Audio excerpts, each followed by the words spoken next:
پھر آگے ایک دھمکی لگاتا ہے، اور اگر تو نے میری نہ مانی، تو نے کہا ساری ملاؤں کی باتیں ہیں، اور تو اپنی مرضی پہ چلا، تو پھر میری بات یاد رکھ، یہ چیلنج ہے تیرے رب کا، اتعبتک فیما ترید ولا یکون الا ما ارید، میں تمہیں تیری زندگی میں تھکا دوں گا۔ کہ جنہوں نے اتنے گناہ کیے ہیں کہ ان کا جسم گناہوں میں ڈوب گیا ہے، وہ نظر ہی نہیں آتا، صرف اوپر گناہ ہی گناہ نظر آ رہا ہے، نافرمانیاں نظر آ رہی ہیں، ان کا اپنا وجود اس میں نظر ہی نہیں آ رہا۔ اللہ کہہ رہا ہے یا عبادی، اور تسی بھی میرے ہی ہو، آ جاؤ آ جاؤ۔ بتاؤ ایسے مہربان رب سے بغاوت کرنا ہے کوئی غیرت کی بات؟ چند روزہ زندگی کے پیچھے، چند ٹکوں کے پیچھے، چند پیسوں کے پیچھے، بھائیو اللہ ایک ذہن بناتا ہے کہ تم جہاں بھی ہو اللہ کی طاقت کے نیچے ہو، اللہ کے سائے کے نیچے ہو، اللہ کی قدرت سے باہر نہیں ہو۔ قل ارأيتم ان جعل الله عليكم الليل سرمدا الى يوم القيامة من اله غير الله ياتيكم بضياء افلا تسمعون، مجھے بتاؤ اگر میں رات کو کھڑا کر دوں، اللہ اکبر، اور سورج کو نکلنے نہ دوں، تو کوئی ہے جو رات ختم کر سکے، کوئی ہے جو سورج کو لا سکے؟ تو تمہاری زمین کا ٹیمپریچر اتنا مائنس میں جائے گا کہ تم سارے ہی برف بن جاؤ گے۔ پھر اللہ کہتا قل ارأیتم ان جعل اللہ علیکم النہار سرمدا الى یوم القیامہ من الہ غیر اللہ یاتیکم بلیل تسکنون فیہ افلا تبصرون، مجھے بتاؤ اگر میں دن کو کھڑا کر دوں، آسمان کے وسط میں سینٹر میں سورج کو کھڑا کر دوں، اسے ڈوبنے نہ دوں، کوئی ہے تیرے رب کے سوا جو اس کو لے جائے اور جا کے وہاں غروب کر دے؟ اس طرح اللہ ذہن سازی کرتا ہے۔ اگر سورج ڈوبے نہیں تو چند دن میں ساری زمین کو آگ لگ جائے گی، چند دن وہ نکلے نہیں تو زمین فریز ہو کے پوری کی پوری فریزر بن جائے گی، ہم بھی اس میں برف بنے پڑے ہوں، اور اگر وہ ڈوبے نہیں تو پوری دنیا کو آگ لگ جائے گی۔ تو اللہ تعالیٰ اس طرح قرآن کی آیات اور واقعات سے بھائیو ایک ذہن بناتا ہے کہ یہاں وہ ہوتا ہے جو اللہ چاہتا ہے، اور تم کہتے ہو ساڈا بھی پورا ہوئے، تو آگے اللہ تعالیٰ ایک ڈیل کرتا ہے، کہتا بڑا سوکھا کام ہے، کوئی مسئلہ ہی نہیں، فَإِن سَلَّمْتَ لِي فِي مَا أُرِيد، یہ میں نے جملہ ابھی نہیں پڑھا تھا، اب پڑھ رہا ہوں، فَإِن سَلَّمْتَ لِي فِي مَا أُرِيد كَفَيْتُكَ فِي مَا تُرِيد۔ میرے بندے، تم گلاسگو میں، ڈنڈی میں، ایڈمبرا میں، مدرول میں رہتے ہو، یا مدینے میں، یا مکے میں، یا جدے میں، تم یہاں اس چند روزہ زندگی میں وہ کر دو جو میں چاہتا ہوں، یہاں وہ کر دو جو میں چاہتا ہوں، اس کے پیچھے نہ بھاگو جو تم چاہتے ہو، تم یہاں وہ کرو جو میں چاہتا ہوں، تو کیا ہوگا؟ کفیتک فیما ترید، میں تیری ہر چاہت پوری کر دوں گا،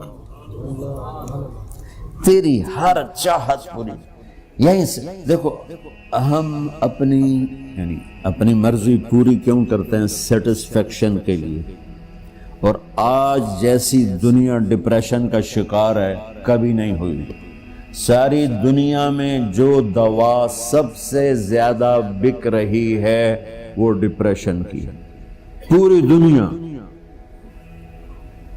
شاید افریقہ دے جنگل چھڑ کے پوری دنیا میں سب سے زیادہ جو دوا بک رہی ہے وہ ہے ڈپریشن کی۔ جب ہر چاہا پورا ہو رہا ہو پھر ڈپریشن کیوں ہے؟ کہ سسٹم اوپر سے چل رہا ہے، نیچے نہیں۔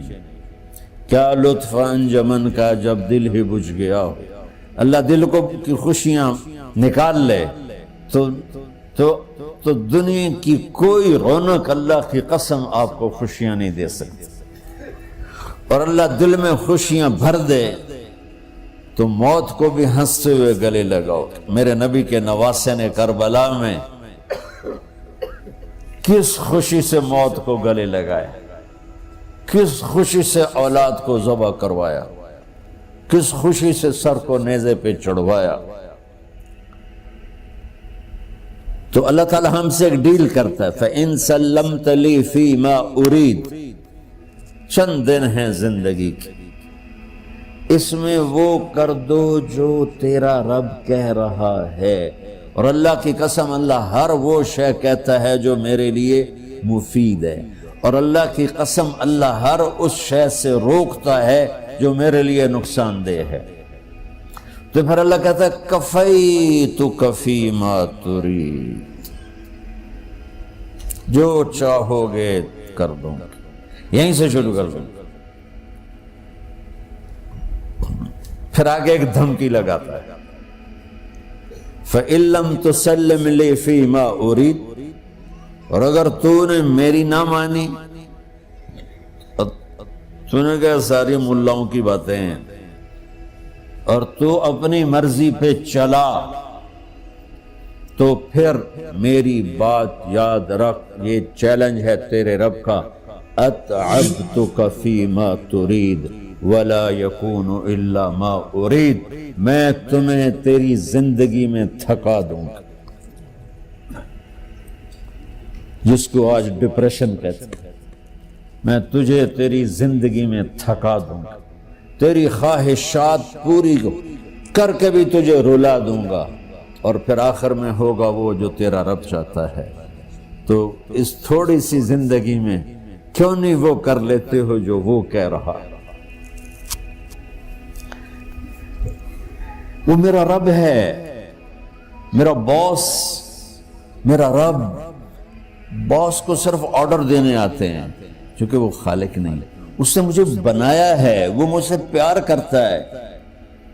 کل ہی غالباً وہاں بلیک برن کے بیان میں یہ حدیث میں نے بیان کی کہ ابن آدم انی لک محب، آدم کی اولاد میں تم سے پیار کرتا ہوں، فبحقی علیک کل محبا، ارے تمہیں میری قسم تم بھی تو مجھ سے پیار کرو۔ ہم کسی سے ناراض ہو جائیں، بیٹے سے، بیٹی سے، بیوی سے، بھائی سے، نوکر سے ناراض ہو جائیں، ہمارے لہجے میں سختی آتی کہ نہیں آتی؟ بولو ہاں؟ ایک ہی بیٹا ہو لیکن وہ آپ کی مرضی منشا کے خلاف اوور چلا جائے تو آپ ہی کا لہجہ اس کے لیے شدید ہو جائے۔ ماں کا ایک ہی بیٹا ہو، اس کا لہجہ بھی اس کے لیے شدید ہو جائے۔ اور یہاں تو نوکر سسٹم ہے نہیں، ہمارے ہاں تو نوکر سسٹم ہے تو ان کی عزت ان کے ہاتھ میں پکڑا دیتا۔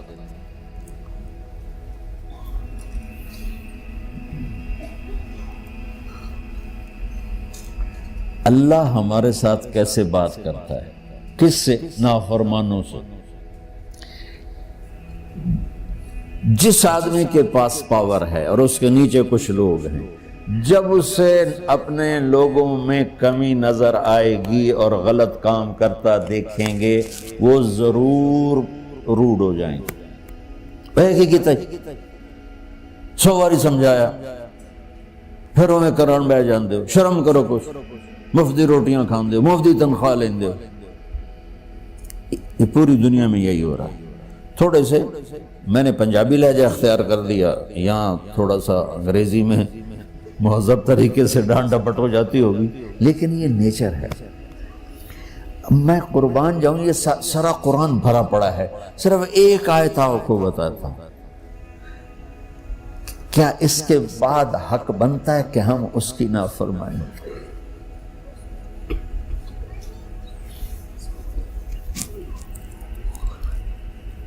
کچھ لوگ ہیں جن کے بارے میں اللہ کہتا خلطوا عملا صالحا وآخر سیئا۔ میرے کچھ بندے ایسے ہیں، کبھی نیکی بھی کر لیتے ہیں، کبھی گناہ بھی کر لیتے ہیں۔ یہ اللہ تعالیٰ قرآن میں خود بتا رہا ہے کہ میرے کچھ بندے ایسے ہیں، کبھی بڑے نمازی بن جاتے ہیں، کبھی مسجد کا راستہ ہی بھول جاتا. اور کچھ بندے ایسے ہیں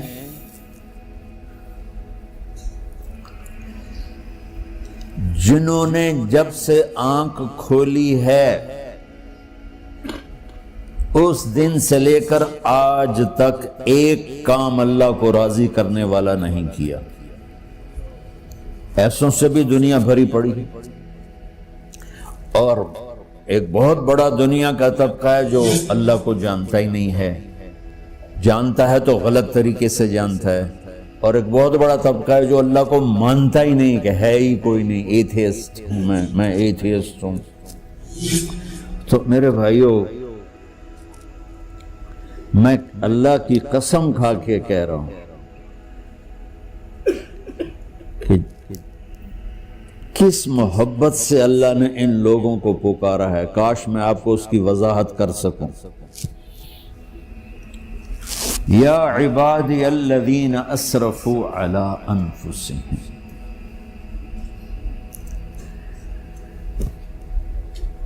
مجھے اپنے بیٹے پر بھی غصہ آتا ہے تو میں کہتا نکل جا، تو میری اولاد ہی نہیں ہے. میں دین سیکھنے جانا چاہتا تھا. میرے والد رحمۃ اللہ علیہ مجھے ڈاکٹر بنانا چاہتے تھے. میں اس سے بہتر راستہ اختیار کر رہا تھا، لیکن میرے باپ کی مرضی نہیں تھی. تو انہوں نے مجھے فرمایا جی تو مولوی بننا ہے تو میرے گھر ہی چوں نکل جا.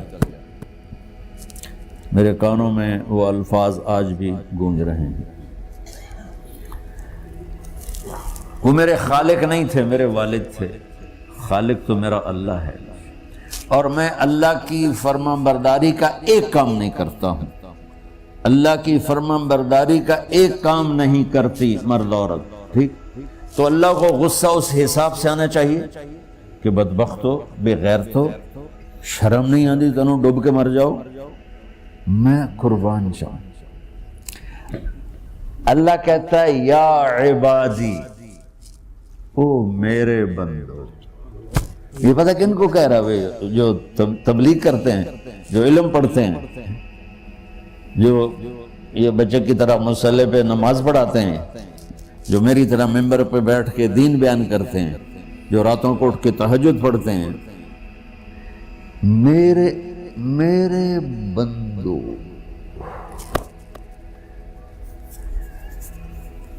آپ نے دیکھا وہ شہد ایک دھار بناتا ہے، ٹپکتا ہوا نیچے آتا ہے نا.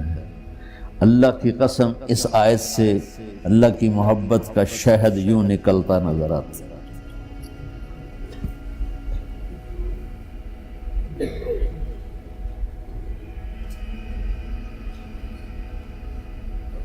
یا عبادی، اللہ کو کہنا تھا اوے نافرمانو. کہنا یہ چاہیے تھا جو آگے لفظ میں بتاؤں گا نا، پھر آپ کو خود بخود میری بات واضح ہو جائے گی. اوے نافرمانو، بے غیرتو. میرا اللہ کہہ رہا ہے یا عبادی، میرے بندو. یا عبادی یہ بھی ایک لہجہ ہے نا، یا عبادی. او بھائی گل سنو، ایک لہجہ. بھائی سب حضرات توجہ فرمائیں، کتنا فرق پڑ گیا ہے. پہلے لہجے میں بدتمیزی تھی، دوسرے لہجے میں آپ سب کا احترام تھا. میرا رب تو بے نیاز ہے، اس سے ہماری کیا ضرورت ہے. سارے آسمان سجدے سے بھرے پڑے ہیں، فرشتے مقدے ہی نہیں. پھر وہ ہمیں یا ایھا الناس نہیں کہتا، اوے لوگو، یا ایھا الناس، اوے لوگو. یا عبادی، او میرے بندو، میرے. یا عبادی سے یوں لگتا ہے جیسے اللہ آگے بڑے رابعہ بصری جیسی عورتیں اور جنید بغدادی جیسے مردوں سے اللہ بات کرنے لگا ہے. 3 لفظ ہیں، اسرفوا علی انفسہم. وہ بندے جنہوں نے جب سے آنکھ کھولی ہے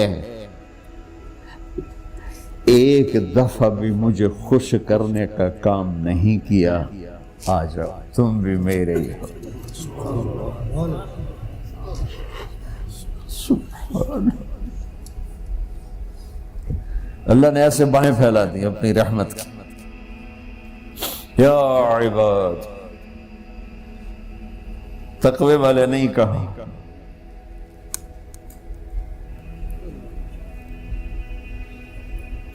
روزے والے نہیں کہا، پردے والی عورتوں کو نہیں کہا، حلال کمانے والے، تہجد پڑھنے والے، علم پڑھنے والے۔ اعلیٰ اعلیٰ اعلیٰ کا مطلب یہاں بہت طاقتور ہے، عربی کے حرفوں کا بھی مطلب ہوتا ہے۔ اعلیٰ کا یہاں مطلب ہے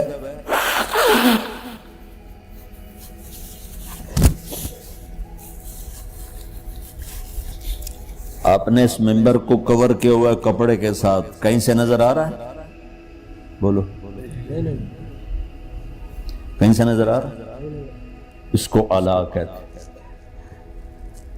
اللہ کیا کہہ رہا ہے کہ جنہوں نے اتنے گناہ کیے ہیں کہ ان کا جسم گناہوں میں ڈوب گیا ہے، وہ نظر ہی نہیں آتا، صرف اوپر گناہ ہی گناہ نظر آ رہے ہیں، نافرمانیاں نظر آ رہی ہیں، ان کا اپنا وجود اس میں نظر ہی نہیں آ رہا۔ اللہ کہہ رہا ہے یا عبادی، اور تسی بھی میرے ہی ہو، آ جاؤ آ جاؤ۔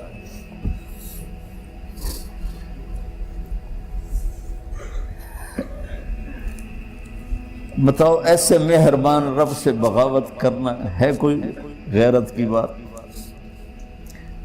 چند روزہ زندگی کے پیچھے، چند ٹکوں کے پیچھے، چند پیسوں کے پیچھے، یا عبادی یا عبادی، اوہ